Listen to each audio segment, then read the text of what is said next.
Yo, what's going on, everybody? Welcome back. It is Dana White Contender Series week number 8, and we're coming at you live with another breakdown of the card and feeling pretty good about how things went last week. Lord willing, we can keep seeing the board on this Contender Series. I will say, though, UFC Perth, that one took us down under, right? That was not a great event. So we had a little good, a little bit of bad, but we're right back to work always, and hopefully we can get the ball rolling in the right direction. We've got a Canadian on the card. We got a Canadian on the microphone. Gordo Gambles, how are you, my brother? Oh, I'm doing fantastic. Had to switch out the Bills hat for a little bit of Canadian love on what is a pretty fun Dana White Contender Series card. I was telling Liam beforehand, not gonna lie, there's been some tough fights to break down recently. I've not done the best when it comes to, especially betting a couple of them, but those have been lower level matchups. I've been looking forward to some decent fighters on this card at least, and after a bit of switching around of the way it's going to look, I do think we have settled on a pretty fun and decently high leveled card here. I do think there's some prospects that could rate out to be winners inside the UFC one way or another, and I'm excited to see if we align on them for sure here. Me too, buddy. And without further ado, why don't we get started with the first fight of the night? We got Rashid Vagabov, 13-2, taking on Paulo de Silva, 11-1. Gordo, the floor is yours, my man. What do you think about this first matchup of the night? It's going down in the flyweight division. Well, let's go ahead and address the elephants in the room here. Not only do we have a really heavy favorite, but we have a clash of two pretty good camps. You have Paulo de Silva being the Charles Oliveira prodigy, having him in his corner, fighting him like him just a little bit there as well. Someone who is going to go out there and be like him. Sorry, before I continue, someone out there said, in my breakdown say go out there a lot, and it's now it's in my head, and I just said it again, so I'm gonna lose it. Be yourself, brother. I love it. I know. I did find that really, really funny though when I said that, but truth be told, it's something I say. It's kind of funny, but we do have someone who is going to go out there and perform kind of the way like Charles Oliveira. He's going to be someone who is going to be a bit aggressive with his style, willing to play off his back because he's got a pretty good submission game, and 9 of his 11 wins are going to come by way of submission. Flip side of things, look at the Ragabov side of things, and he is one of the OGs from Abdulmanap Nurmagomedov's camp. He's been hanging out with Khabib. He's been at Fight Week with Makachev. He is one of the original guys from that camp. He is a big name, and he is someone who, at 27 years old, is someone who's been training there for a long time and really building his repertoire with that very solid camp. So in a clash of Khabib versus Oliveira, well, I do think this one is a little one-sided in this matchup here too. Now, does Paulo de Silva have a future? I definitely think so. He's 23 years old. I don't mind the way he's able to go out there and mix in a wide array of skills. Not only does he have a solid submission game, but his striking is coming along a bit there too. He does leave his head up. He does accept bottom position too much too. And I just think at 23, he's a little too young and raw to take on someone of this caliber. You look at Vagabov, and he's someone who does go out there and he does check all the boxes. He looks pretty good in doing so. He's someone who not only has persistent takedowns, but good technique on the entries, solid striking on the feet there as well, and has shown not only the ability to progress position, but also really look to control his opponents. Like he's someone who is able to take them down, hold them down, and work in that control style of game. He is on a little bit of a submission streak here as well, someone who's fighting good level of competition or decent level of competition, and someone who just looks mature inside the cage. He looks like he is able to compete at a UFC level. He looks like someone who, like, I'm able to see, like, yeah, this guy could be this guy could be a winning UFC fighter. So win this matchup here, I do think Henrique is going to go be able to compete in the grappling, throw up his legs, chase some submissions, maybe even compete in the feet if it's extended for a long majority of the time. But I do think Vagabov's going to be the aggressor in the wrestling. I do think he is going to be able to land some time from top control. And I do think even on the feet, although Henrique may look a bit better, solid with his striking, Vagabov is someone who still is pretty technically sound and pretty safe from the top position there as well. So more times than not, Vagabov lands the takedowns. He establishes top control, and he is able to win moments like that here. I don't know how much I'm going to get to a minus 650, minus 600 price tag on something like Vagabov, but I do think he is the more seasoned veteran here, fighting out of a good camp, ready for this opportunity of the UFC. And I do think there's going to be a difference in the physicality and in the wrestling realm here. Taking him towards a victory, it's just tough to predict how Henrique's going to go out there and win. I don't see him submitting someone who is as adept on the ground as Vagabov here, and I don't see him going out there and knocking him out too much because there's not going to be as many opportunities in the striking. I think the physicality wrestling is going to reign supreme, and I'm on Vagabov to win here.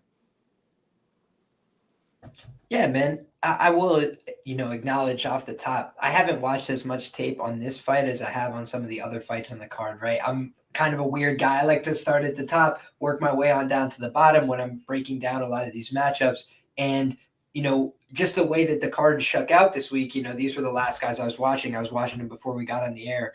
And, I did say in Patreon, like barring something changing on the tape when I watch more of it, I feel like Vagabov's just going to out-wrestle this guy, pretty consistently.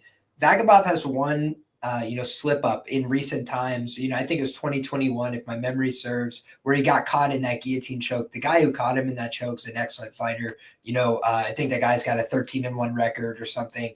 Again, this is off the top of my head, so if I'm missing a detail here or there, I apologize. But all of which is to say, I do look at this guy, Vagabov, and I see a guy who can go out there, get takedowns, get to the top position. The things that I think could potentially pose a problem for him is, De Silva, if you were to talk about maybe one thing that doesn't show up on his record, right? You look at the record, he's got all these submissions, he's got a couple of decisions, he's got some power. He definitely hurt Paiva in that last fight. He was able to land some big shots there. He was able to rally a little bit in rounds 2 and 3, look to start working downhill on him. He got hurt in that fight as well, was able to work back up to his feet, showed some resilience there. So the things that I liked about Paulo de Silva, he seems like a guy that could take a shot, get back up to his feet, keep fighting. Seems like a guy who could push forward, throw his own strikes. Not the cleanest striker you've ever seen, but certainly a guy who's willing to come forward and push the issue, use that length as well. So he has some advantages, but, the things that I think are major disadvantages is you see guys that are, maybe primary strikers taking him down, getting onto the top position, holding him down for a little bit, getting his shoulders flat on the mat. I think that that's kind of a problem here against Vagabov, a guy who can get to those takedowns, who also has a pretty good, set of, submissions on his own side. So I just think that this could be the kind of fight where, I look at Vagabov and I say 4 wins by KO, 4 wins by sub, 4 wins by decision. He's got a lot of experience. He could beat you a lot of different ways. Seems like a tough guy, when you're 23 years of age, when you're still getting that experience. A lot of the names on Paulo de Silva's record, they really were not high-level names, guys that were just starting to get going in their professional career, 2-2, 1-1, records like that don't really inspire a lot of confidence. So I think Vagabov's been competing at a little bit of a higher level and going out there and getting those wins. But again, if I just had to point to the one thing that gives me a little bit of pause, you got a guy that looks like Chimaev, right? He's going to get that favorite price tag, but he's going up against a guy that does have some submissions off his back. So it might not be, easy to just take him down, hold him down, and not, expend some energy of your own. But on top of that, this guy has shown, despite the fact he's got no wins by knockout, he's got power. I do think that could translate in this fight if they end up fighting on the feet for extended periods. So I think more often than not, Vagabov gets the takedowns and it's not an issue here. But if you're talking about how does the other guy win, paint a case for Paulo de Silva, I actually think counterintuitively it might be the knockout, right? I don't know that he's going to have a tremendous opportunity to submit this guy because he moves well positionally. You have to really take him off guard. It was a beautiful transition to that guillotine. He never saw it coming. He was kind of winning the scramble and then got caught, and it took him by surprise. And he flat backed himself. He tried to get out. He tried to fight hands. The guy just had a very good grip, knew what to do to finish it. So for me, this would be an impressive prove-it spot for Paulo de Silva, but I'm going to have to go with Vagabov like my guy Gordo as well. And one last thing on the odds here, too. I know someone said the odds was, minus 710. According to Fight Odds, it was actually down to minus 950 at one point, and now it's jumped back up a little bit. So definitely some heavy money coming in on Vagabov.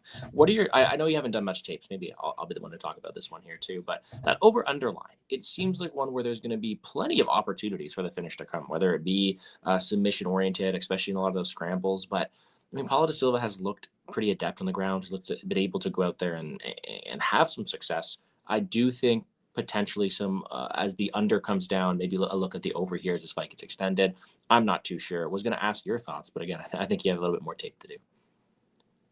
Definitely a little more tape to do, but I will say just instinctually, it's a flyweight fight. It's being lined at the under 1.5 rounds. When you look at Paulo de Silva and his steps up in competition, has not been a consistent finisher in those fights, right? Vagabov, if I had to say my criticism of him coming into this fight is I do expect him to win this one, right? That's why I said I think he's going to win. But does he have a style that's necessarily suited for Contender Series?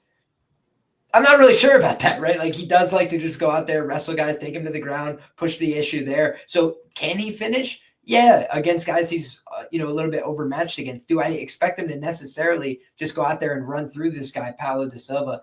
Not really. No, I kind of think it's going to be a little bit more competitive. I think they might have some honest exchanges. So gut feeling, man, I think it does go over 1.5 rounds more often than not here. I would lean towards Vagabov decision, in terms of my instinct. But I will do more tape, and if I find out, wow, Paulo da Silva, in these fights he's gassing and getting put in these horrible positions on bottom, maybe I'll change my mind. But just what I saw, he seems like a tough guy. He seems like a guy you're going to have to really, work him over to get him finished, right? He got finished in his pro debut. I kind of give you a pass on that. And since then, he's gone out there and shown that even if he gets touched, even if he goes down because he got hurt, even if he's on the bottom position, he's not just going to give it to you for free. And I think Vagabov is a guy that's pretty sound positionally, but he doesn't rush it either. He's a guy that's pretty patient. So I could definitely see it going 7.5 minutes in this first fight.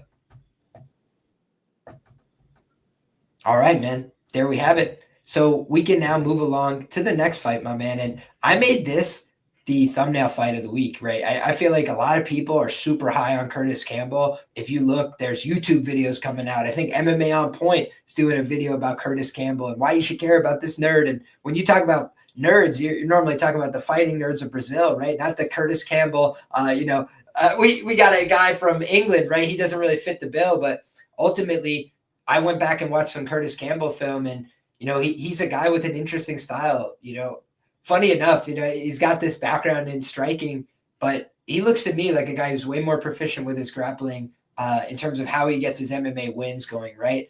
Some people were talking about they like the kicks, they liked his ability to move. I see him getting hurt, in some of this footage on the feet, even dating back to his amateur days. And I've definitely seen him put in some negative positions on the mat as well, dating back to those amateur fights, but a guy who I did like his response to adversity in those spots. He was a guy that was willing to dig deep, push in rounds 2 and 3, basically went from getting out grappled in the first round, to turning the table on a guy who I think was an 8-2 amateur at the time.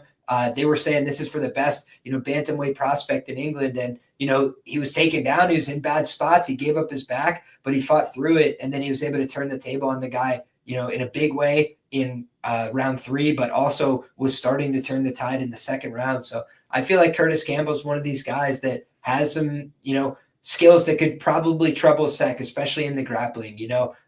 When you look at Sek, I think he's definitely got ability to win this fight via knockout. He's got power in his hands. He's a guy that's got, pretty athletic build. He's able to go out there, keep guys off of him at times, but I've also seen times on the tape where he's getting taken down. Both of his shoulders are getting flat on the mat. He's spending 30 to 90 seconds in those positions. And against Campbell, that's probably going to come with a lot more dire consequences than some of the guys he was doing that against, in his regional footage. So for me, if Campbell goes out there and wants to make this a swinging match on the feet, I think that it's anybody's ballgame. I think he could get clipped in that fight. But I think that if he goes out there and makes this about, who's the better grappler, who's going to make better decisions in an extended ground fight, I think that's how he wins it. I could see Sek getting back up to his feet a number of times, but I've seen Campbell kind of work at a pretty high pace rate, keep the mat returns going, bring guys back to the mat, put one hook in. And Sek's a guy that's been difficult to get out of there. You look at his losses, they're both by decision. So I also have seen him survive some difficult submission positions on the ground, but I think the difference here is like Campbell is technically proficient. So I think he's probably going to get to one of those positions and potentially put him to sleep. So for me, I think Campbell sub or decision is how I would see him winning this fight more often than not. I do think he's live by all methods. Reason being because he does have a pretty vicious ground and pound game as well. If he's able to get to those top positions, I think he could open up with ground and pound. But Sek for me, like, he's won some decisions. He can make it close. He can kind of compete for some of those spots, look for big elbows while you're trying to take him down and stuff. But I just have a feeling the way he wins this fight is via knockout, or he probably doesn't win this fight. I think he's got big power. I think that he'll probably be in some bad positions, but when he's got moments on the feet, I think he can make it count. I think he could hurt Campbell. So that's how I think he wins. And The thing I will note here, he's got some professional experience, 12 fights as a pro. So he's put together a decent resume here. He's got the size. He looked a little bit bigger at the face-off as well, which we'll put up on screen when I kick it to my guy Gordo here. But I think Curtis Campbell, just when I look at the skills on the mat, I think that's where he has the biggest advantage. So I think he would be really wise to take the fight there as early as possible, because otherwise I think he's playing with fire. What do you think, Gordo? No, I do think this is a very fun fight. Quickly, I do want to shout out a buddy of mine, Blaine, my buddy Blaine Train. You go out here. I've converted him to watch these Dana White Contender Series fights on Tuesday. Sits behind me in class, so he gets to see some fight tape study there as well. And we saw this Tapology page, and he looks at me and he's like, "All right, not to judge a book by its cover, but we have ourselves this big Demba Sec dude versus this guy with glasses, Curtis Campbell, Pink Panther versus the Black Tiger. Like, look at him." And one of them's a minus 450 favorite. There must be just a max up here. And I was like, all right, let's watch it and find out. And no, this Campbell dude looks to be quick. He's quick to the positions. He seems to be kind of an aggressive killer out there. I've always seen him on the front foot, a lot of spots there. He's able to get good finishing opportunities as well. Not only is he able to go out there and really be aggressively in the shots against the back of the cage and look to keep people away, spamming knees, spamming elbows and close, and fighting pretty dangerously. But he's also a very, very good submission grappler. And I like to go out there and yeah, you're right.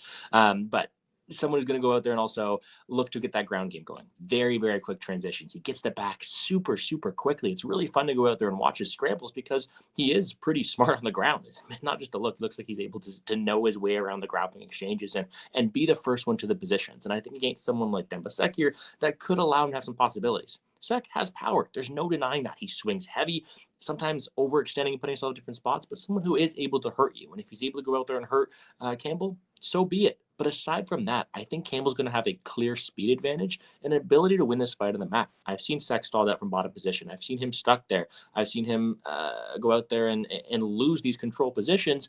And that could be one thing when you're facing, real name, by the way, God Power Cornelius on the African regional scene. But when you're facing someone like Curtis Campbell, it's maybe a bit tougher to go out there and win fights like that. So shout out God Power Cornelius. That's the greatest name I've ever heard.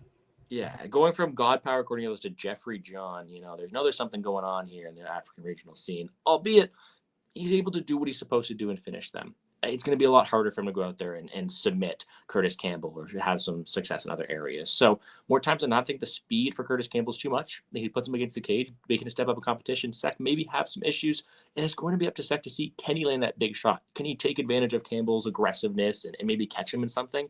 Because aside from that, I think Campbell melts him. I think it's takedown, rinse and repeat, fighting himself to different positions, and it's going to be up to Campbell to win the battle of the positions. For me, though, I kind of like the under in this matchup. I know they're not the biggest guys in the world, and there could be some question marks with level of competition, but I think Sec needs to have early success. I think he needs to land that big power shot. I think he needs to really put Curtis Campbell in the back foot, because aside from that, Curtis Campbell is going to be dangerous. He is going to go forward. He is going to hunt that finish.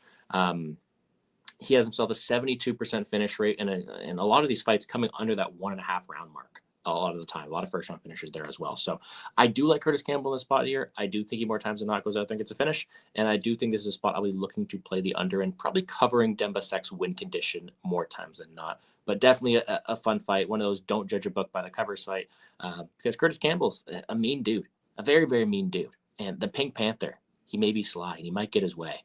And I do think it's one he does win this week. It's curious because I could definitely see the angle on the under 1.5 here, but I will just say the one thing about Demba Sec is I think he's a pretty tough guy. So I think Curtis might have to prove his point here. Like he might have to really land a lot of ground and pound, look to get multiple submission attempts type of thing to get this guy finished. Because I do think Demba Sec, one of these guys, you got to kill him. He's one of those fighters that really has the willingness to go out on their shield and to keep fighting when they get hurt. So he is one of those guys that is really going to fight hard for your dollar. If you're looking for that kind of thing as an underdog, I do think he fits the bill. But if you're, of the belief that skills win fights, I think Curtis Campbell's a little bit more skilled in terms of their current, iteration. So we'll have to find out, right? We will. All right, man. Next up, we've got Christopher Alidrez against Eliezer Kubanza. And Gordo, why don't you start us off on this one? This is definitely no clash of the titans of nickname. It's the newborn versus unnamed nickname. That's horrible. Let's go back to Pink Panther and Black Tiger.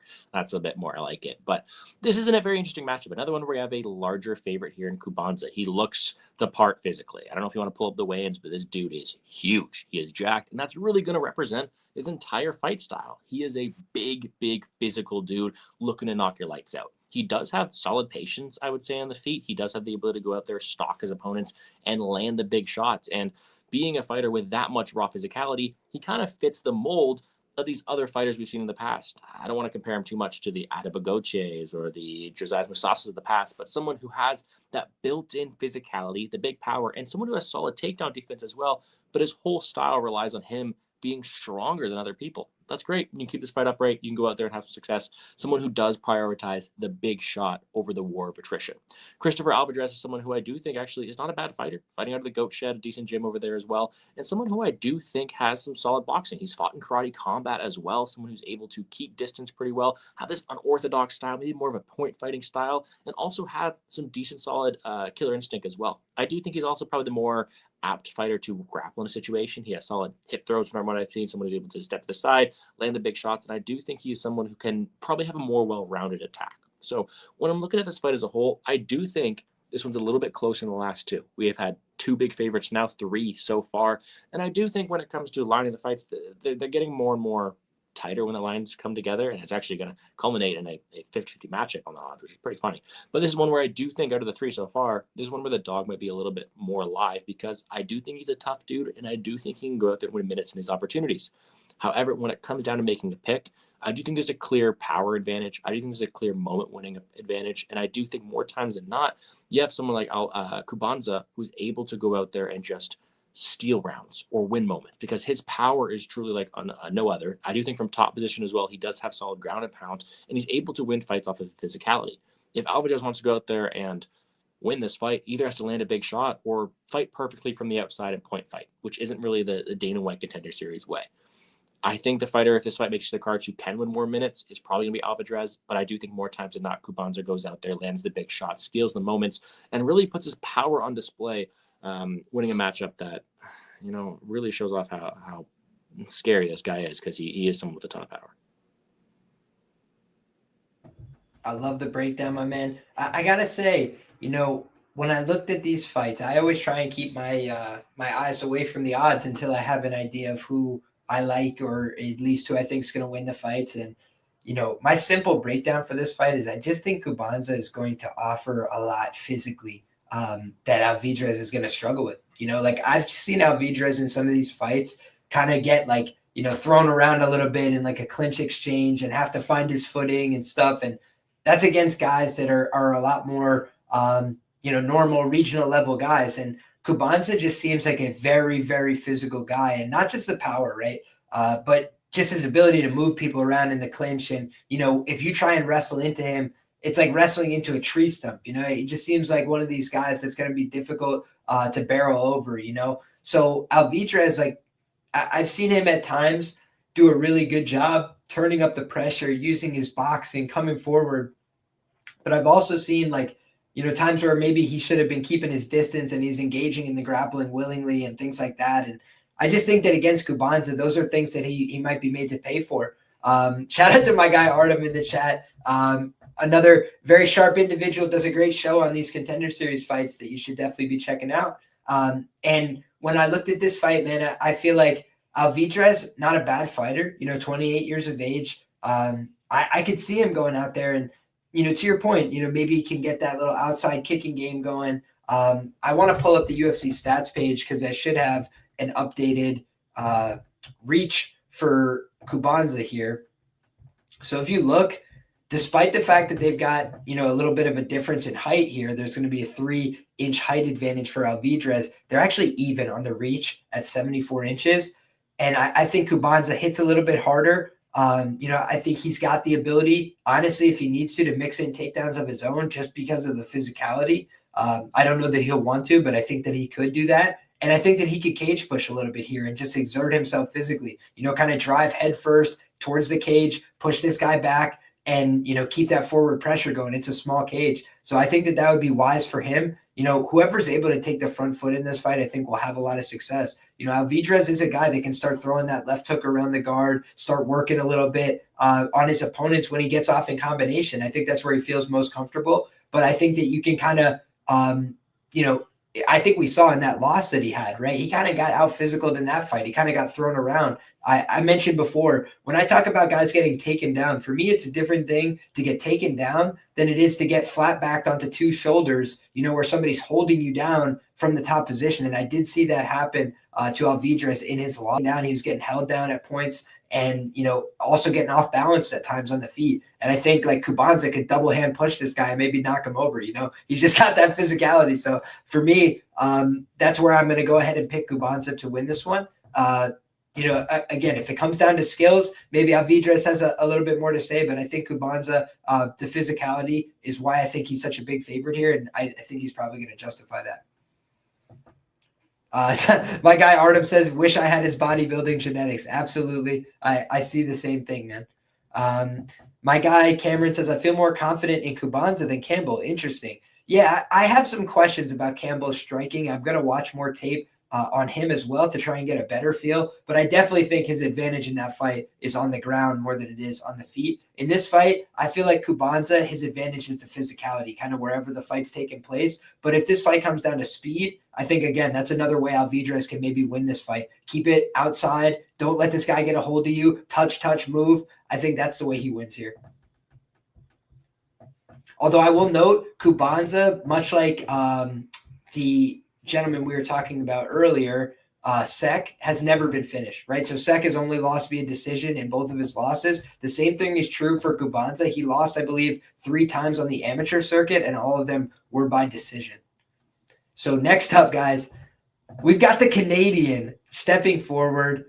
It is Luis Jourdain taking on Magno Diaz here. And I got to say, man, I have to double check this. I believe that Louis opened up as an underdog. Am I correct about that, Gordo? Yeah, he did, man. He opened plus 130 on Bet Online. Yes.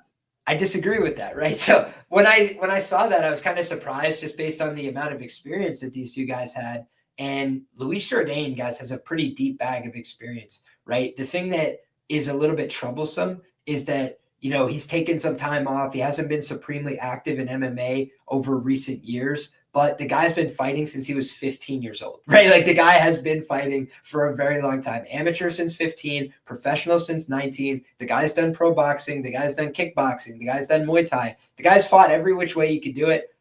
And he's got a set of skills that is pretty well-rounded. If I had to criticize him, I'd say his ground game is the part of his game that people are going to look to exploit. His wrestling certainly is going to be something that people look to exploit. You could take this guy down, but unlike some of these other guys, it's a lot harder to flat back him. It's a lot harder to just hold him down. He sits up, he skirts back to the cage. He looks to involve his hips. He looks to use butterflies. He looks to get that guillotine game going, the front headlocks, even if not to submit you, to create a threat, to make you start to give him a little space so he could stand up. Now, I think that the consequences of getting taken down in a fight like this could be a little bit more drastic than in some of his other fights, right? Like if I was talking about what does Magno Diaz do very well, it's his top kick. He's got a very good ability once he gets on top. And I would say once he gets to a dominant position, he does a good job capitalizing on those dominant positions. He starts isolating wrists. He starts opening up with ground and pound strikes. He starts looking to force you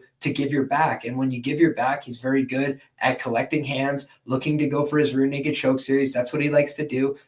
I think he's got to win via armbar as well, if my memory serves. But let me pull up my notes here, in fact, because on these top 2 fights, I've done a lot more research than the other fights. I've done sufficient research on 4 out of 5 here, I would say, to give a pretty calculated opinion. But certainly these have been the most dialed in for me. And in the meantime, why don't I kick it to Brother Gordo here? But ultimately, I will say this: I favor Luis Jourdain. Jourdain. I think that he is the better fighter. But I'm curious what you think about this one, my man. Am I too high on Canada after the last one? I don't know, man. We live in a world where I'm going to knock on wood before I even say this. We live in a world where Canada's 3-0. on Contender Series this year, which is just unprecedented. And I'll keep it with a buck with you guys. Of course, I'm going to have bias towards the Canadian. I picked Riley de Silva. I picked Nalo. I was a bit more hesitant on Chavancech. This is the one Canadian that I have looked forward to for a very, very long time. I'll be the first one to admit I don't pay my dues in the regional scene. We had Artem in the chat. This guy does great regional scene work all the time. That's not my style. I don't really keep up with it too much. But Louis Jourdain is someone who I have been able to keep up with. He had that samurai fight a couple of years ago in Toronto, where I'm from, where he was Hamadou on that card, Pat Pitlick. And this is someone, Louis Jourdain, who I've been trying to follow his career a little bit since, because I do like him. I like his brother. The Jourdains, mes combattants préférés. I really like them out there. Shout out to the French guys too. But this is someone who I have been looking forward to for a very, very long time. So when I saw him paired up against a fighting nerd, well, I got a little bit scared in that, right? Magno Diaz, he's got the glasses in the profile picture. He has some submission wins in his arsenal. Maybe there could be some issues there.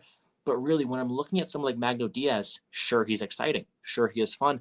I see flaws in his game that I do think Louis Jourdain could be able to exploit. I think in this matchup here, Louis Jourdain is going to be the much crisper striker. He has more experience, not only inside the octagon, but also boxing matches, much better hand speed, much more calculated approach. Magno Diaz can go out there and take your head off, right? He'll easily eat one to give one, but he's a lot more, explosive, that one kill shot.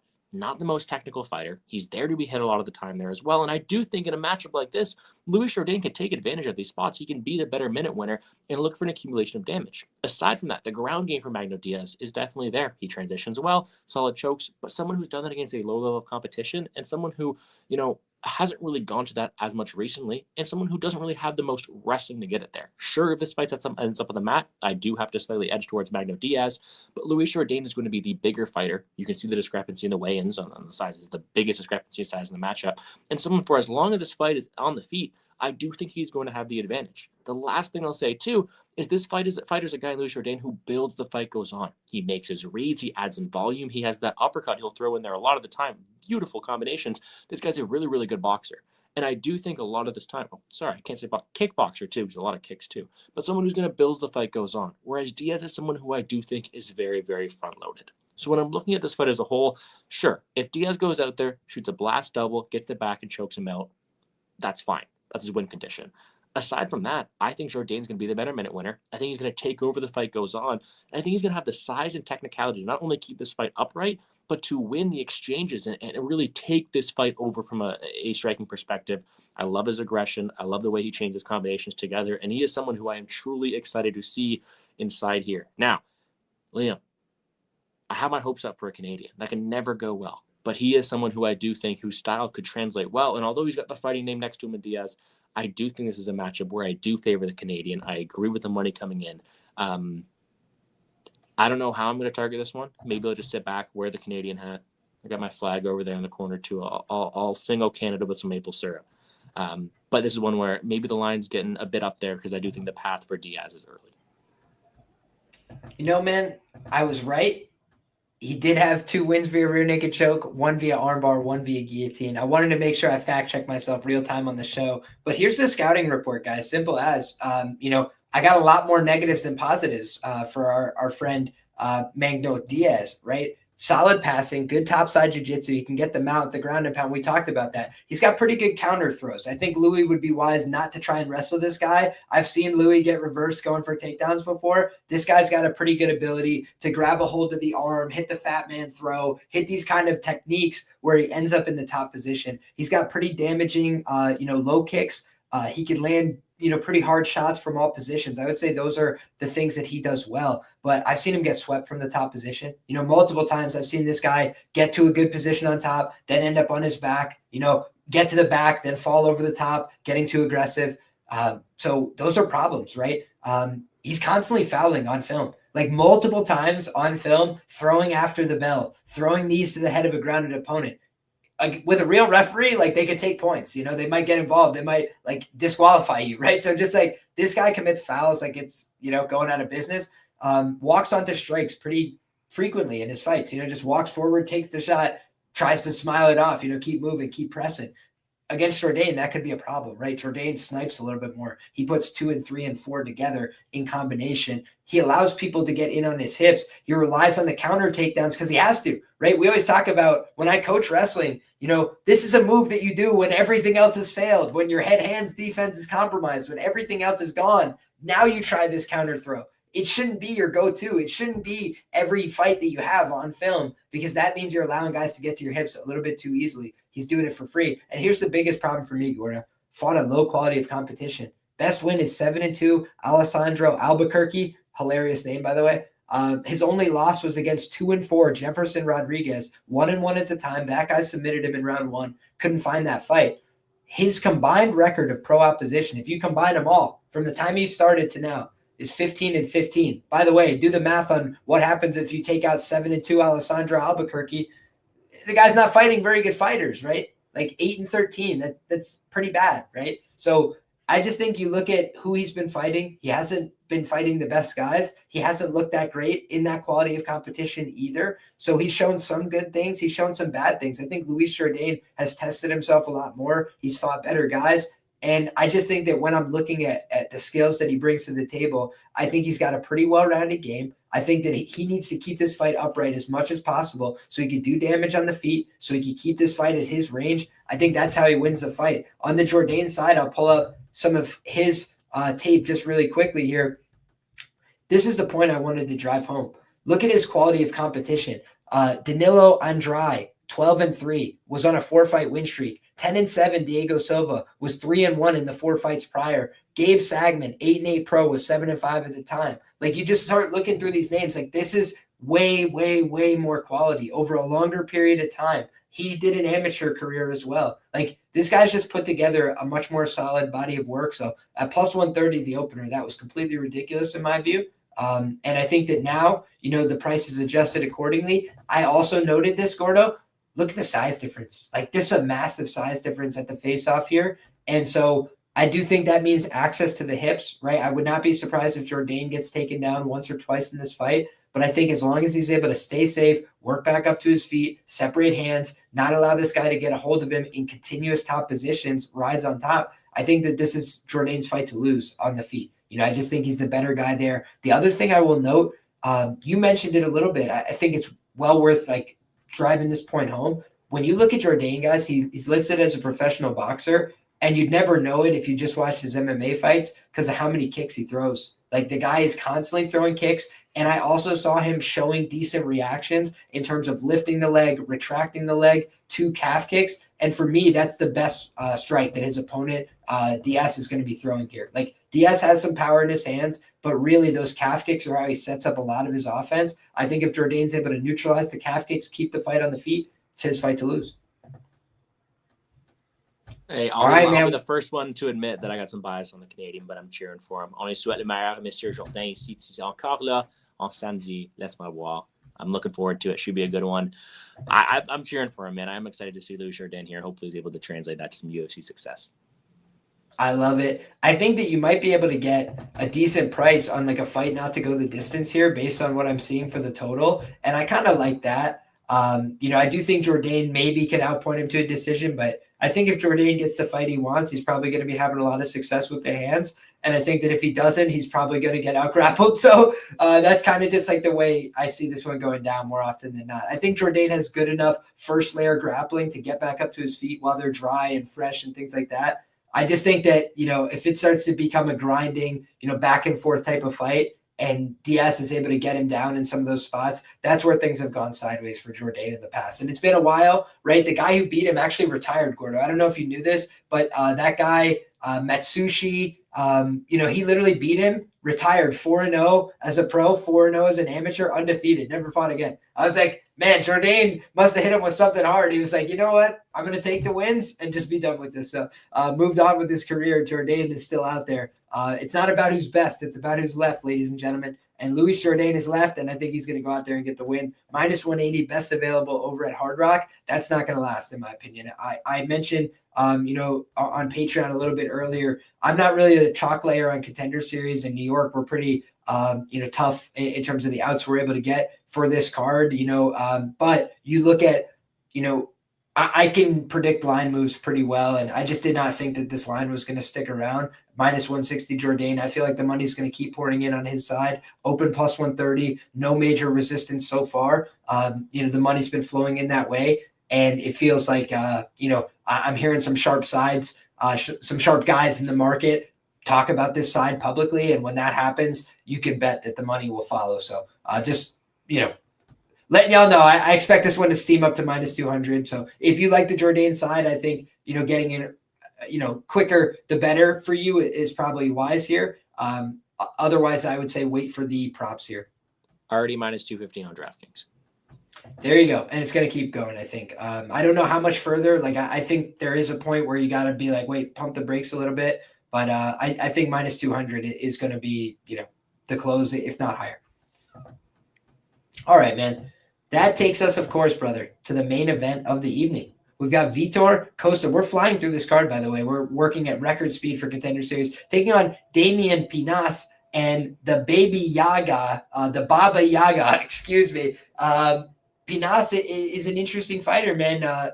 Taken down in basically every fight that he's put on film. But when he's not getting taken down, he's normally knocking people senseless with big shots. He's got some power in his hands. And he's got this ability to just find a way back up to his feet. I would call it the Derek Lewis bottom game. Just get up jiu-jitsu, right? And also, it's funny. He got hit with a Kimura sweep in one of his early fights. And then you see like 2 fights later, he Kimura sweeps the guy from bottom. It's like, the learning has taken place. Like he does have, some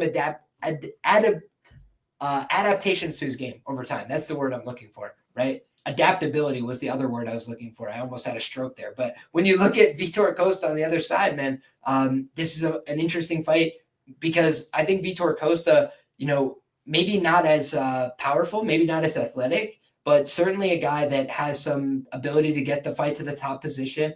He has some ability to work from the top position as well. He's shown off a very good guard pull guillotine, where he's able to get guys not just into a top position, right, where he pulls himself in the bottom. He pulls onto his side, right, and he finds a way to get guys off of their hip. That makes it much harder to defend the guillotine. And so he's done a good job with that. I think Vitor Costa is the better grappler from what I've seen from these two guys pretty substantially on film. But that being said, I think on the striking front, he could get hit with a big shot down the middle. Like Pinas throws pretty straight. He throws hard shots, and he can hurt you with the right hand. The right hand is like a laser beam. He's got hilarious footage out there where he's like leaning forward in a sprawl, like throwing punches up the middle, like towards his own, manhood, right? He's like throwing punches up the middle like this, and he knocks the guy out. Like it was like kind of unbelievable power that he's got. But when you look at, Costa on the other side, he's a guy that throws a lot in volume, a lot in combination. He'll put many punches together in a series, and he'll interrupt you when you start throwing by throwing back one shot that tags you with a counter. So I think that this is I can understand why they put this in the main event, right? Like I think somebody's probably getting slept here. Let's go ahead and take a look at the under for this fight, my man. We'll go ahead and show oh goodness, they're hip to it, man. Are they hip to everything on this card? It feels a little bit like that, but the under 1.5 is juiced here, minus 223. I agree with the odds makers that this is one of the more likely fights to end early. Just looking at it, I think Costa has an opportunity to take this fight to the ground and get the finish. And I think that Pinas, on the other hand, has an ability to knock out just about anybody. He throws very hard shots. He throws hard kicks as well as hard punches.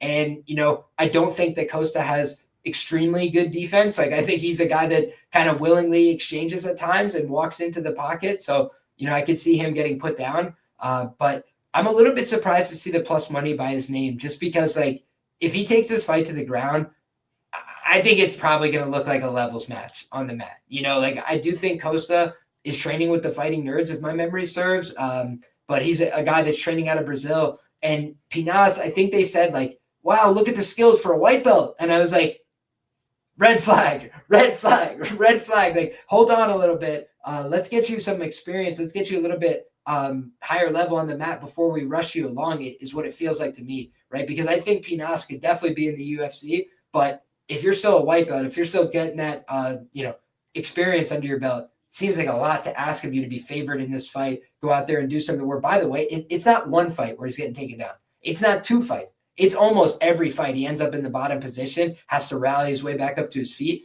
That seems like a really bad way to justify, a chalk price tag, against a guy that could take you to the ground and the fight, maybe over shortly thereafter if he's able to get to his ground game. So looking at Vitor Costa, on the other side, guys, he has 3 wins via KO, 3 wins via submission, as well as 2 wins via decision. So a guy that's gone out there and won over the course of 15 minutes, a guy that can go out there and submit you, and a guy that can go out there and finish you with strikes, that just seems like a guy who probably should be, a slight favorite in this matchup. So that's the way that I see this one going down in the main event. I'm very curious, my brother. What do you think about this one? Do you think that it's skills or athleticism that gets the job done in this one? Oh, I don't know, man. I do think as a whole, this is a fight that deserves to be the main event. It's going to be entertaining. It's going to be dangerous. And I do think it's 2 fighters who are going to put on a good show for us. Violence filled. When it comes to both fighters' projections long term, I do think they're flawed. And I do think they're not my favorite fighters at all. I can tell you right this, I'm not the biggest fan of Pinas. It's just not my style, really, a lot of the time. You did a very good job of not slipping up on Pinas because it gets to you. I tried to stay absolutely dialed during this breakdown, dude. It's hard. It's hard. I'm proud of you because I was sitting there watching fight tape and I was just staring at Pinas the whole time. And I'm like, this is not what I want to be doing in the middle of my class right now. So regardless, he is someone who is dangerous, right? He will go out there. He will land big shots. He's powerful. And we have seen Costa gone out there and flatlined, albeit to Cesar Almeida. We have seen him hurt. We have seen him rocked. But that's, I think, is going to be his path, is can he go out there and land the big damaging shot? Can he turn the lights off of Costa? Because Costa, although he'll go out there and land a ton of volume, his hands very rarely come back to his chin. He's very happy to sit there and just spam volume, hands down like this, and look to put away somebody, along the cage. And that's great. That's fine. You're allowing yourself to be countered, and that's going to be the best shot because, as you mentioned, the physicality is certainly there for Pinas, and I do think he has the opportunity to shut the lights off of Costa, right? That would be very, very viable. His athleticism truly is the major factor for him, too. But I agree. I do think that when it comes down not only to minute winning, but also, let's say, taking over as the fight goes on or as this fight gets extended, it's going to be Costa. I've seen him go out there and land a lot more shots. I've seen him go out there and be the aggressor, put people on the back foot and land a ton of shots, look to barrage people against the cage. And Pinas is someone who not only accepts the back foot, but can be taken down, can be winning a lot of these fights. Actually, when I'm going out there and watching his fights, a lot of the time, he's winning comeback style, right? He's winning because he's landing elbows in the clinch or weird uppercuts or flipping positions. He's always being taken down. He's always putting himself in the back foot. And often his opponents are making errors or getting tired. I don't see Costa getting tired. In fact, I see Costa being better than the previous fighters that Pinas has gone out there and fought. So to me, I do think this is going to be an extended striking affair. I would not be surprised if Pinas went out there and landed a big blow. I've said that a couple times already. I do think that's probably his path to victory. But as the fight goes on, as more grappling exchanges are initiated, as the volume starts to accumulate, Costa is someone who I do think is going to take over. And I think in the long run is something that could pay dividends to him here. So I think it's probably Pinas pre-flop, Costa live entry, maybe as the fight goes on. I think probably that's a way you could look to play it if this fight gets extended. But I do think that although it's tough to make a very confident prediction, I did side with the underdog here because I do think he has more ways of getting it done. Once again, I don't know if Costa's ever been slapped by Pinas in the face, but if that does happen, that could be, I don't know how he's going to react, right? So I do think that there's paths to victories on both sides. I do think if it's Pinas, it's probably coming early due to that athleticism and size, but I do think Costa can not only take over by a war of attrition, but also with the grappling and the cardio as the fight gets extended. I sided slightly with Costa in this matchup, but I do think both fighters have a path to victory, and I do think more times than not, this is one that does finish at the distance. I agree. They're hip to it. They're keen to the line, but one that should deliver in entertaining fashion. Yeah, man. I think that this is definitely an entertaining one. I wanted to just share this really quick so that way you guys could see, some of the things that are maybe downsides on a guy that I do think is talented and looks the part, but some of my notes, right? Frequently taken down, allows opponents access to his hips, poor decision-making on the mat. Like I've seen him give up the top position going for guillotines, where he doesn't have that good of a ground game, right? So he's kind of getting a little bit too aggressive there. Not super defensively responsible standing, controlled for minutes at a time from the top position, shot into submission attempts. Like if you're going to shoot into a guillotine with this guy, like that could be the end of the fight right there. He does have a good guillotine on the other side. So you look back at the Matos fight, he was nearly submitted with an anaconda choke there. Matos got tired. He had that choke, pretty well cinched, but he got tired and lost it. Trading guillotine attempts for top position, super negative EV. So all this to say, I think that this is the kind of fight where I got to lean towards the dog money on a guy that I think has a pretty clear path to victory with his wrestling and his grappling, but I do acknowledge he could get knocked out on the feet, right? So I lean towards the under, and I lean towards Costa, just because I see him having a dominant path to victory potentially. But that brings us, my man, to the full card recap. Do you want to start us off, my man, and do us the honors?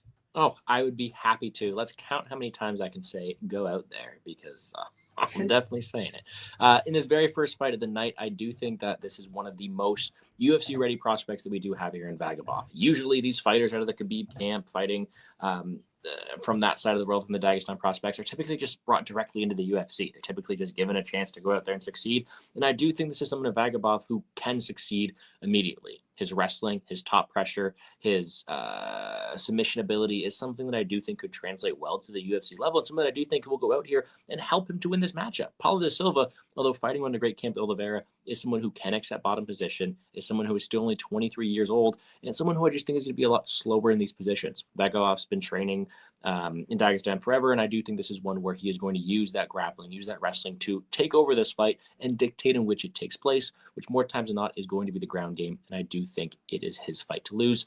Big chalk price tag. Don't know if I'll get there, but Vagabov is someone who I did pick to win, and I do think should get this one done. In the next fight tonight, we have another big favorite here. Let's look at these looks right here. Let's look at these pictures, right? Kurtis Campbell, the pink Panthers, the glasses.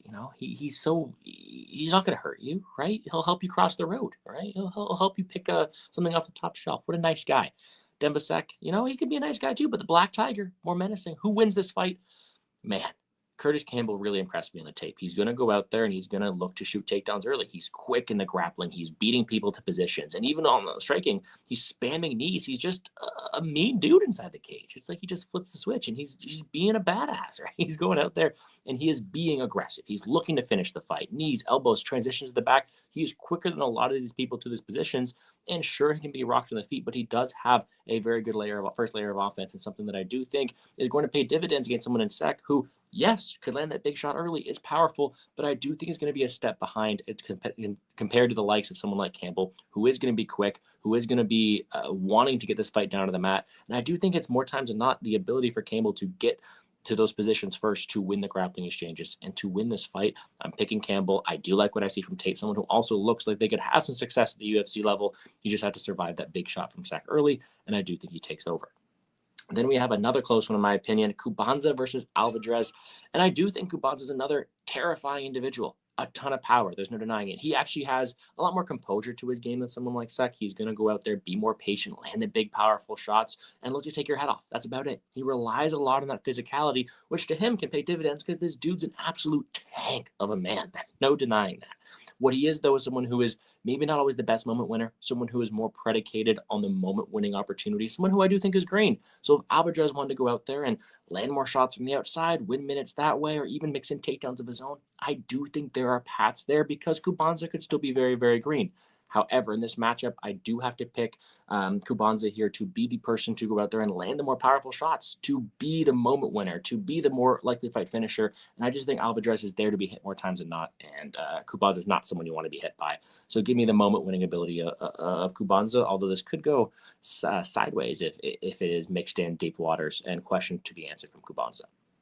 Then we do have ourselves Louis Jourdain, Charles Jourdain's brother. I love me a Jourdain brother, another Canadian fighter looking to get onto the roster here, and we wish him good luck on the Souhaite bonne chance. We're cheering for him here. There's no denying that. Take this breakdown with a grain of salt, but I do think he's someone who I'm excited to see inside the octagon, and someone who I do think translate really well towards this style of fighting. He took some time off to do some boxing, but is a phenomenal kickboxer. Plenty of volume, plenty of different weapons to utilize inside the cage. Someone's got a good first level of first good get-up game. Can wrestle offensively, but is also going to be the bigger fighter in this matchup. Magno Diaz is dangerous. There's no denying that. He'll eat one to give one, a ton of power inside the pocket, and very good offensive grappling game there as well. But someone who, isn't as technical as Jourdain, can melt as the fight goes on. Doesn't really have the most technique on his takedown entries and is more so being a reckless fighter at a lot of times. I think Jourdain's going to punish that. Jourdain's not the biggest power puncher, but he's going to have more weapons to offer. He's going to look to break down Diaz down the stretch, and I do think he's a fighter who does take over and win this fight at a pretty high clip. If Diaz wants to go out there and land the big shot early, land the submission, sure. That's his path to victory. It's early success, and it's more times than not something that I don't think happens too high of a percentage, because I do think Jourdain's going to have more moment-winning opportunity in the striking, ability to bounce back up if this fight does hit the mat, and be the larger fighter with better cardio and better moment-winning ability on the feet. Give me Jourdain. I'm excited to see what happens. Biased pick, but I truly am someone who does believe in him. I will tell you how it is more times than not. I picked against Jourdain last time. I was wrong. This is a Canadian I believe in, and I do think he should go out there and win this fight. Then in the main event, we have Costa, we have Pinas, and it is a very close one. This is the closest line fight in the card. Actually, looking at the lines now, no plus money left on DraftKings. It's actually, I would say evens, but they got horrible vig here with minus 110, minus 120. But I digress. Another one that is very closely lined, and it is one where Pinas has incredible power. He'll look to go out there and take your lights out. But aside from that athleticism, aside from that power, he can be taken down. He can be put in precarious situations. He can struggle against a lower level of competition who are going to take him down, who are going to question his ability to scramble all the time and really make him take the back foot. That's exactly what Costa is going to do. Costa is someone who also wants to put people in the back foot, who wants to hit people, will keep his hands away from his chin to land a ton of shots and really look for that killer instinct. He also has a solid submission game, very good guillotine if it does get to that, but someone who is going to look to break you down as the fight goes on. Now, in doing so, keeps the hands far, has been knocked out, but to more powerful guys. So Pinas very well could get a first-round finish. He has the power and athleticism to knock someone's lights out. But I have to side with Costa having more paths, whether it be on the ground, whether it be as the fight goes on, whether it be by landing more damage, but being the aggressor here, looking to break Pinas, break him down, and win this matchup. I'm picking Vitor Costa in what is a very, very closely lined fight for very good reason. I think both fighters have their paths, but I did pick Costa to win. And there you have it, guys. The quick card recap from Gordo, and it's all going down tomorrow night. Let's do my quick card recap. I just want to ask you guys real quick, if you don't mind, do us a favor, hit the like button. Make sure that you go over and subscribe to the Plays and Fades YouTube channel so you can get even more from Gordo each and every week. He's talking about the UFC, breaking it down from a DFS perspective, one of the best in the business. So I hope that you guys will show love and support. All the information that you need is in the description box below to do just that. So thank you guys very much. You can also find us on social media at LiamPicksFights, at Gordo Gambles, all of that again on the screen for you guys. Thank you so much for the support. That being said, quick card breakdowns. Here we go. I like Vagabov in this first fight of the night. And the reason I like that is because I think he's going to get to the takedowns. Simple as that for me. I think Paulo de Silva can be taken down. I think he could be a little bit too complacent on his back at times. On the feet, he's got some power. He's got some length. He could try and play that to his advantage in this fight. I just think Vagabov will have too many opportunities to take him down. I don't even know that he's going to get a chance to finish this fight. Maybe he doesn't get a contract, because I don't know that he fights the way that Dana White always looks for. But I will say, if he's able to get dominant positions on the top, maybe he's able to open up with the ground and pound, maybe he's able to force his own type of submission. But I just feel that Vagabov will get takedowns here, so I understand why he's heavily favored to win the fight, and that's what I will say about this first matchup. Next up, guys, we got Kurtis Campbell and Demba. I basically feel like if this fight ends by sub, I know that it was Kurtis Campbell that wins this fight more often than not. If this fight ends by decision, I would favor Campbell in that fight as well, just because I think he will be able to get to the top position, get some takedowns going. I think Sek's path to winning this fight is via KO. I think he's basically, going to be in a really tough fight otherwise if he can't get his knockout power going, or if he's not able to defend all these takedowns. If he's able to keep this upright, make it a striking fight for 15 minutes, I do think that's a much more honest fight than this line entails. I think he's got some power. I think he's got some durability to him. He's never been finished before. So I think that when you look at Sek, he's fought a lower level of competition, I would say, than Campbell overall. But Campbell, as a pro, hasn't been fighting, the best competition I've ever seen either. He's kind of had some layups as well. So I think Campbell overall has a better body of work. I think he's got the better ground game. I think that will make the difference here, but he's a big favorite. If I was to see one of these big favorites maybe struggling a little bit, I could see Campbell, getting hit hard on the feet as he has on the regional scene. So that is one thing that I think you have to be a little wary about with the Campbell side. Next up, we've got Alidrez against Kubanza, and I'm going to go with Kubanza here on straight physicality. I think that this guy is going to be able to dictate where the fight takes place in terms of his wrestling, and I also believe that he's got the power to end the fight in a blink on the feet. If he's not able to do that, I think that he can keep Alidrez a little bit more disciplined, a little bit more hesitant with the power, keep him a little bit more honest with that. And I think that Alidrez, his path to winning this fight, overwhelming him with volume, getting off on his big shots, looking to get the calf kick game going, looking to make him miss, move around. Don't let it be a fight defined by physicality. But I feel like Kubanza knows how to hit people hard, knows how to get their respect, and also knows how to mix it up when he needs to with the takedowns because he's a physical guy. He's hard to get off you. I think he could cage push as well if he needs to. So I feel like Kubanza is the guy that I would also favor to win this fight. Next up, we got Jourdain taking on Magno Diaz. And I think that Magno Diaz, his path to winning this fight is getting it to the ground and getting his submission game going. He's a guy that basically only wins fights that he gets to the top position. And that's how he wins fights. That's how he finishes fights, especially. He does have a couple fights more recently where he's been showing off his striking, showing off that calf kick, showing off his ability to walk forward, pursue the fight on the feet. But I do think that his best set of skills, especially when he's going to be significantly undersized against Jourdain, is trying to get this fight to the ground where everybody's height doesn't matter as much, right? And then just get to the point where it's like, hey, can I get this guy's back? Can I force him into a bad position? I think that's how he wins the fight. Otherwise, I think Jourdain is a guy that on the feet should have significant advantages here. He's got way more experience fighting since he was 15. He's a guy that really understands how to put together combinations. He can also do it with the legs, with the knees, with the elbows, with the punches. I would say the elbow is maybe the least frequent of the strikes listed, but he throws everything and he goes out there and really makes you guess about what's coming next. I think that if Jourdain's smart, he's not going to wrestle this guy at all because the counter takedowns for Magno Diaz, that's a standout part of his game. But I think if Jourdain decides where this fight takes place and he only goes for, a front headlock if the guy's completely dead tired and, shooting bad takedowns from really far out, I think that's the way that Jourdain wins this fight. I think he's live by all methods. I think more often than not, he could probably get to him with the hands, but I think, like I said, he could win this fight by all methods. So for me, I'm picking Jourdain to get this one done.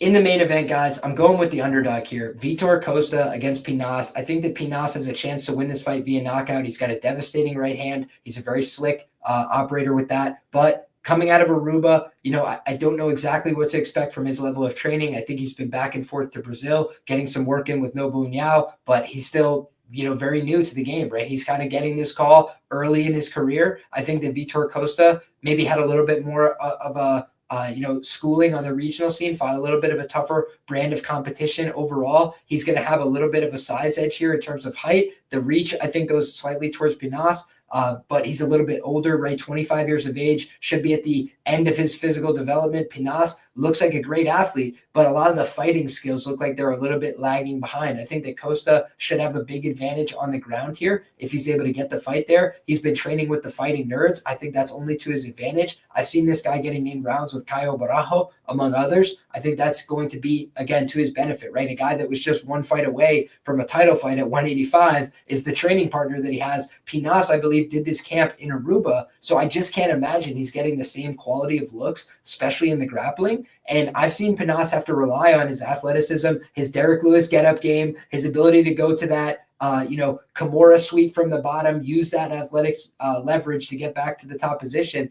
I think it's going to be a lot harder to do that against Costa, who seems to have real skills, who has a good guard pull guillotine, who's got this ability to go out there, win fights, finish fights, and also win fights by decision. It's been close. It's been tough sledding at times. He's had to rally from adversity, but he's a hard guy to beat. And I think that Costa at the plus money, when he could have a massive grappling advantage and make it look easy in that round potentially, I think that he's the side.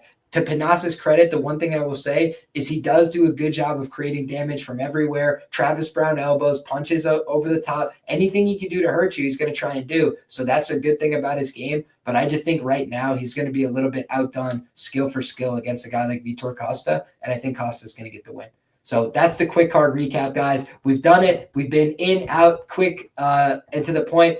Just about an hour here on the show overall. So hope that you guys have enjoyed. Gordo, the floor is yours, my man. Any closing thoughts? Anywhere else that people can find you? Anything you want to get off your chest? No, that's about it, man. It should be a fun one. What are we? Week 8, so only a couple of these events left. So let's enjoy them while we still can. That's about it, guys. I wish you all the best of luck. You can check out all my work on Twitter at GamblesGordo, on YouTube, Plays and Fades Sports. Solid UFC 320 card this weekend as well. So I wish everyone all the best of luck in all your betting endeavors. Let's make some money, guys. Let's enjoy some fights, and let's go Louis Jourdain. I absolutely love it. I have, I think, 4 or 5 of these fighters already like pretty, deeply studied, right?